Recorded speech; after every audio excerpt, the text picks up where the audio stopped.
Okay, we're switching kind of to more the physical setting after hearing about some human health kinds of things. And of course, this is a spectacular physical setting in the Pacific. Here's just a few photos from my time in Pongo. This is the island of Tutuila. There's 3 other islands in American Samoa, the Manua group. This is a photo taken from Tau Island, the one on the right here, where Margaret Mead did her field work for her classic work, A Coming of Age in Samoa, looking across at Ofu and Olasenga.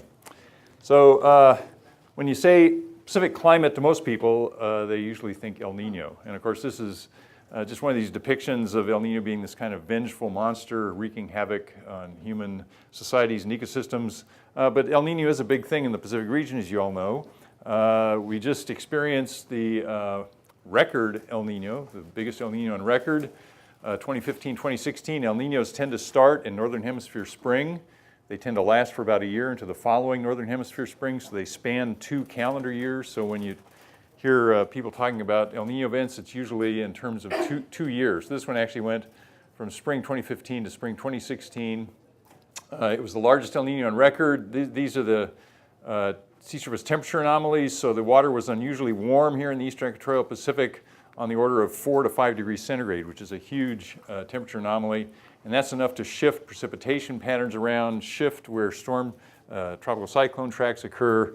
And these are the kinds of impacts you'd expect. This is kind of the canonical ENSO impacts, El Nino impacts, where you have wet conditions over the warmer water, dry conditions in the western Pacific up in Micronesia, and the southwest Pacific, wet in the southern Sierra states in the U.S., dry in northeastern South America. This is what actually happened during this last El Nino, and it's pretty much the same thing. So we had wet conditions out here in the central equatorial Pacific, dry in the western Pacific, parts of Micronesia in the southwest Pacific, wet in the southern Sierra states in the U.S., dry in northeastern South America. So this is a fairly kind of typical El Nino, but it was a very big one. It was the biggest one on record as measured by the temperature anomalies. And the flip side of El Nino is La Nina, as you know. So we just came out of this kind of weak La Nina 2017, 2018. It more or less is over now.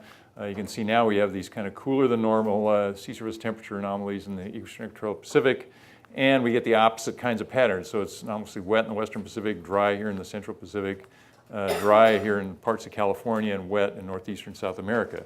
So those are the biggest year-to-year changes that occur. And of course, everybody always wants to know for the future, well, what's El Nino going to do in the future? And it's not even really a question that's, it is relevant at some level, but it's very difficult to kind of quantify that because there's so much variability of El Nino in terms of frequency and amplitude that happens in the observed record.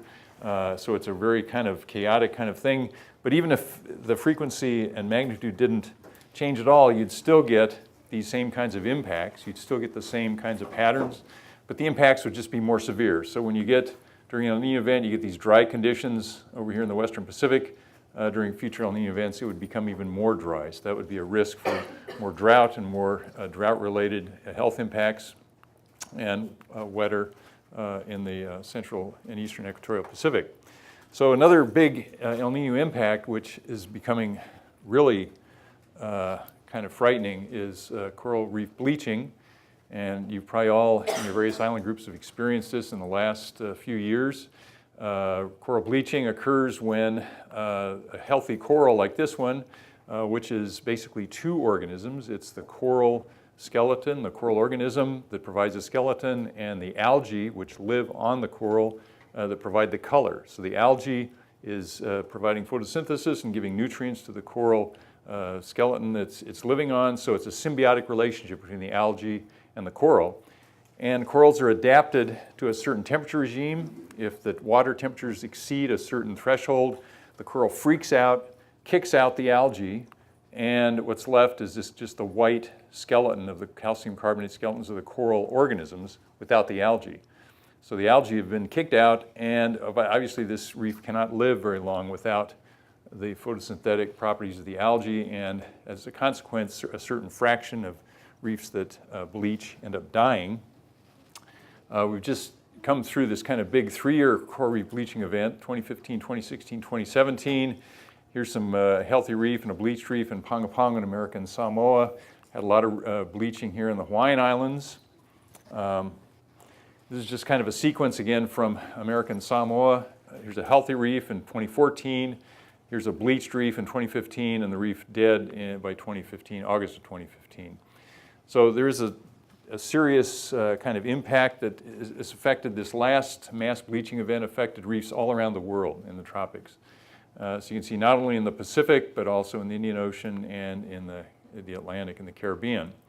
So this is, again, it's the largest mass bleaching event on record. It was particularly bad in the Great Barrier Reef off the coast of Australia. This is just an aerial shot of some of the reef structures here in the Great Barrier Reef bleached. It's all the kind of white blotches you can see on the coral heads there. During El Nino events, when the waters, the Pacific gets warmer anyway, that's when you typically see these bleaching events. But this was the first time that this bleaching extended into a non-El Nino year of 2017, which is kind of ominous. There's a fantastic documentary film that's been made about this called Chasing Coral. And I really highly recommend watching that because this film crew from Boulder, Colorado went out and actually they were trying to capture a bleaching event in real time with time-lapse photography. And it's a really powerful film. And so a coral reef biologist friend of mine at NCAR, she said she can give 20 lectures on human impacts on coral reefs, and she can show chasing coral once and have a more profound impact than a lot of the talks she could actually give. There's been 2 papers published just a couple months ago by Malcolm Hughes, lead author from Australia, and they were trying to quantify how much of the Great Barrier Reef died, and they think in 1 year, in 2016, almost a third of the Great Barrier Reef died in that bleaching event. 70% of it bleached, they think, but about a third of it died. And that was in the Nature paper, and this science paper was saying that coral reefs have bleached off and on over the years when the temperatures get kind of large or get warm in certain time periods. But the bleaching has been kind of episodic and isolated in certain areas. But now we're getting these points where the bleaching events are coming more frequently, and the reefs just don't have time to recover. Some reefs do recover the algae comes back. They don't really understand exactly how that works, but some reefs that bleach do recover, but of course then some actually do die. So what's the climate change part of this? If you just look at a time series of eastern equatorial Pacific sea surface temperatures, which we usually use as an index for El Nino events, starting back here in 1950 and going up till present day, and you can see there's a lot of year-to-year variations.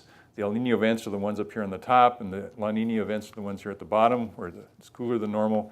This is the trend lines. There's been a warming trend of around a degree over the last 60, 70 years or so. And when you look at the largest El Nino events, this is the trend line for the large El Nino events. Now, the 82-83 El Nino was the first time that the coral reef biologists noticed very large-scale reef bleaching.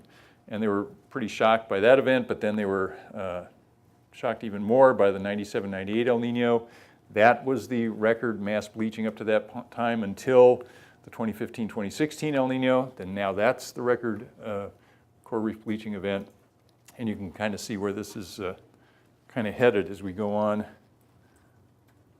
to present day. And again, like I said, it was the first time in 2017. The El Nino ended in 2016, and the bleaching continued on in 2017 as the water remained warm. But of course, then that's not the only thing that's threatening coral reefs and marine vertebrates. Ocean acidification is another problem. This is just pretty simple chemistry. As you burn more fossil fuels, you release more carbon dioxide in the air. Some of that carbon dioxide is forced into the ocean surface. It reacts with the water molecules, forms H2CO3, which is carbonic acid. That makes the ocean more acidic. The more acidic ocean then can react with the calcium carbonate skeletons of coral and other marine organisms and break that down into its constituents. So this is a pretty straightforward kind of thing that's, you just can't avoid that as long as CO2 is going up in the atmosphere. The ocean's going to continue to get more acidic and have these impacts.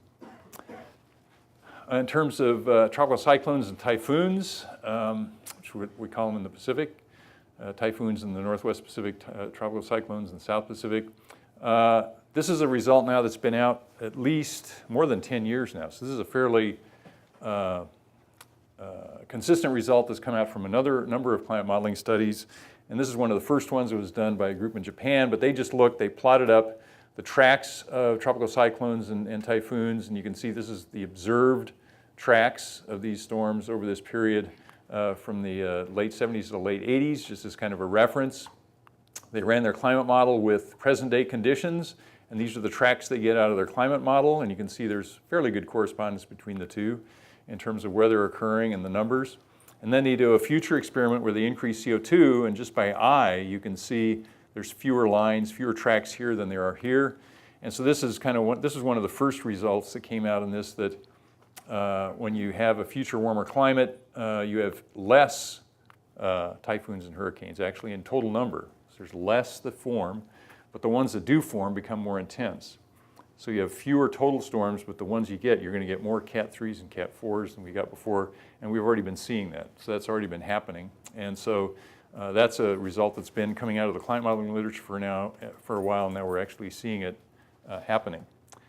Of course, the big thing is, what about sea level rise? And a lot of you know a lot about this, but some of this is kind of review for you.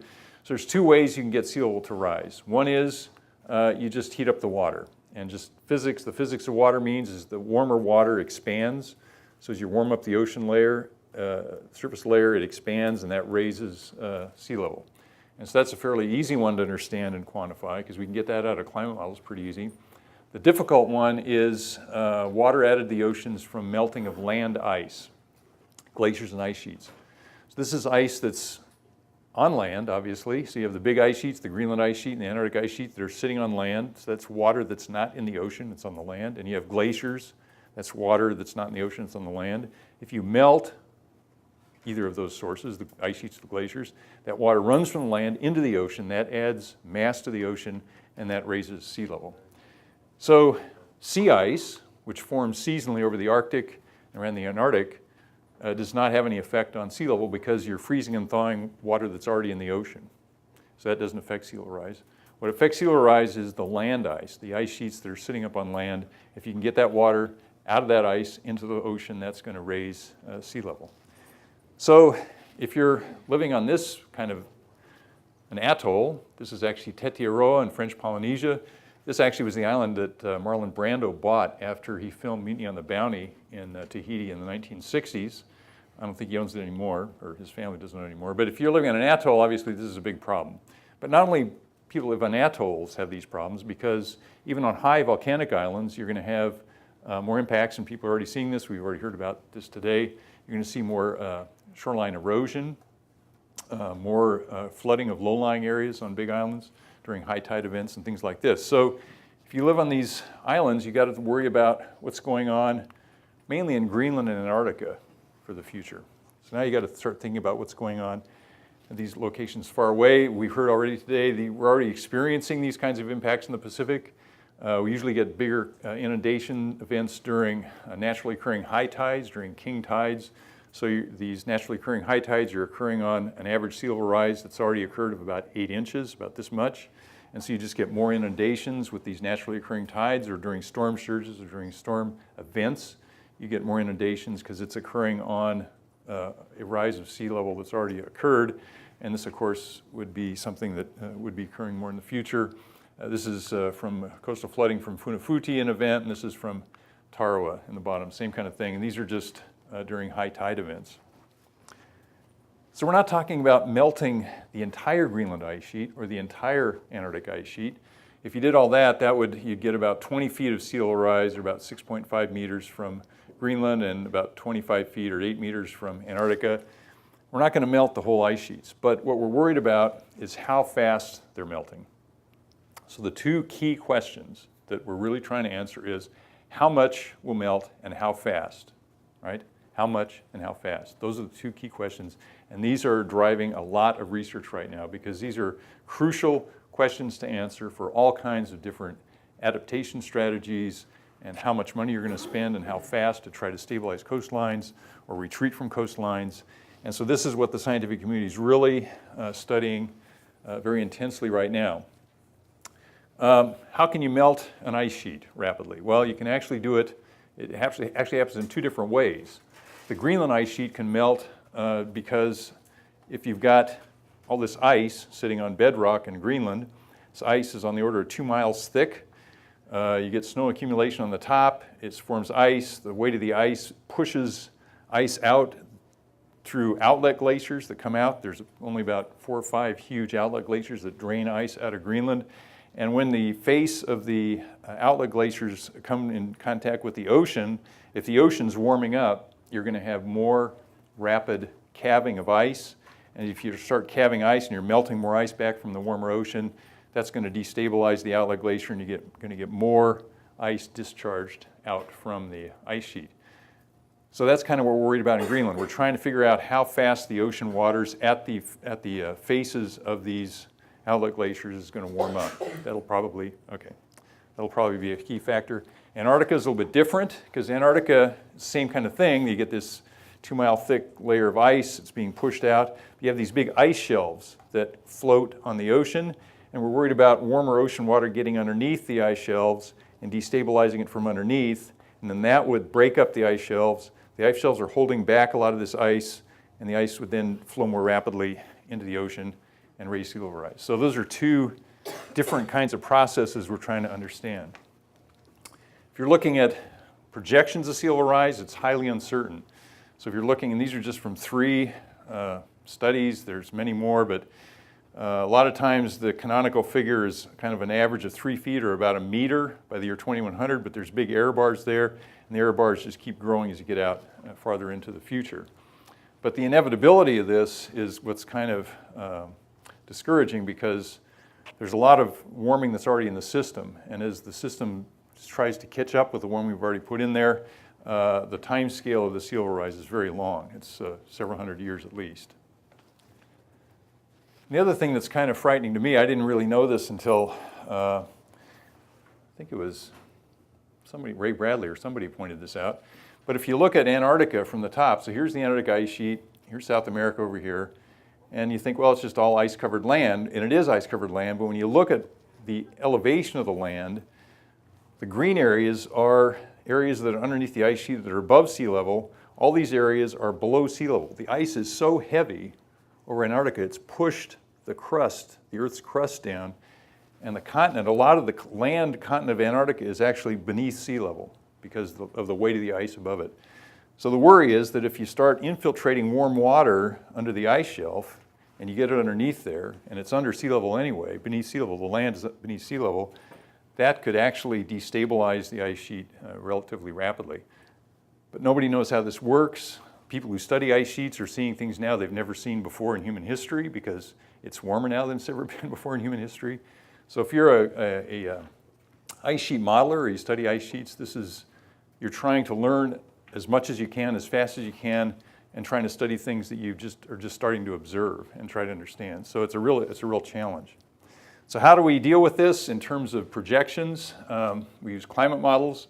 Climate models are sets of equations from physics and thermodynamics. We're trying to simulate this with some representation, some numerical representation of the Earth system, the climate system. So we divide the planet up into a latitude-longitude grid. At each grid point, we solve all these equations, many layers in the vertical in the atmosphere down to the depths of the ocean. We have other equations that describe land surface processes. We have a whole component of the model that simulates sea ice. So we've got ice sheets.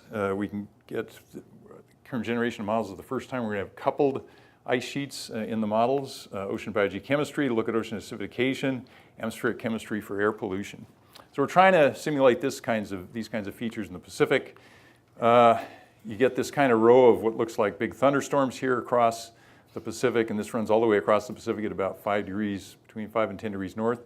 That's called the Intertropical Convergence Zone. This is where the trade winds from the northern and southern hemisphere converge. So we have the northeast trades that are blowing outside right now, kind of blowing from this direction. We get the southeast trades in the southern hemisphere. They converge, and it pushes air up, and you get these big thunderstorms, and that's an energy input into the climate system. We also get, of course, mid-latitude storms, these big low pressure systems with cold fronts that trail down all the way into the tropics, and of course we get these hurricanes and tropical cyclones. So we're trying to simulate this very complex system with equations. And this is just an attempt to show how this could work. You can see that the ITCZ is in here in this model. This is a climate model representation of this. You can see the mid-latitude storms are coming in, whipping across, and of course the dates are whipping by here. And you see in the southern hemisphere you have these big storms, northern hemisphere you see these big cold fronts coming down into the tropics. We're getting, if we can move this ahead a bit, maybe we can't. But as we get into, now we're into April here, as we get into the summer, we're going to start seeing some hurricanes and tropical cyclones forming. But you can see now we're getting into the time of year, now it's May, you're going to start seeing the precipitation move up into South Asia, into the monsoon regimes. There was a typhoon that went through there, kind of early season one.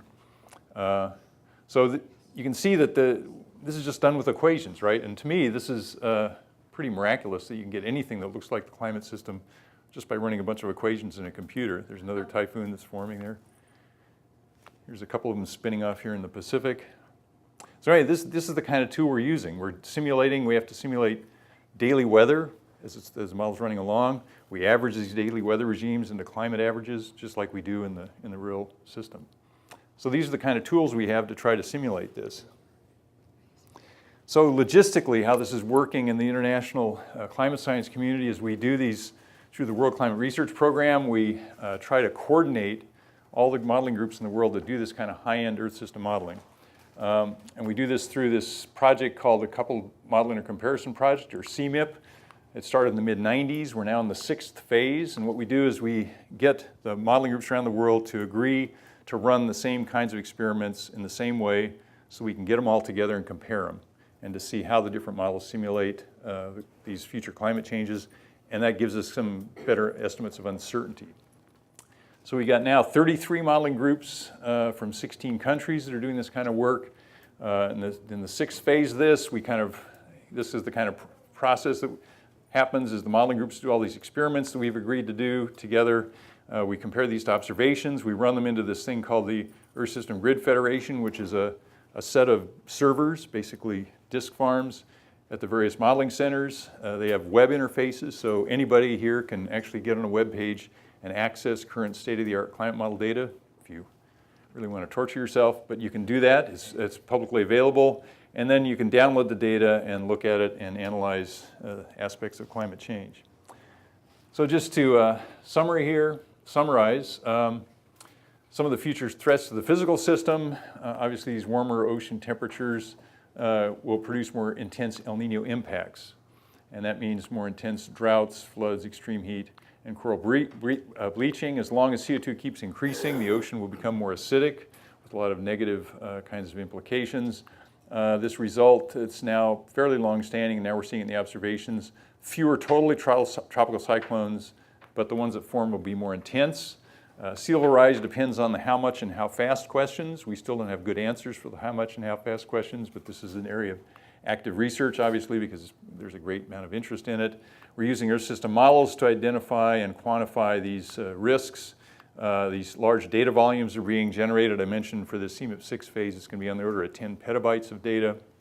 So that's a lot of data, which is becoming its own kind of problem to analyze and handle. And we do this distributed analysis by the Earth System Grid Federation. And this region is worth saving, I think. I mean, not for the human impacts, but the physical side of it. This is a few pictures here. This is Taputapuatai Island in Aitutaki. Maybe familiar to a few of you. This is a sunset in Fiji. This is the lagoon in Bora Bora in French Polynesia. Thanks.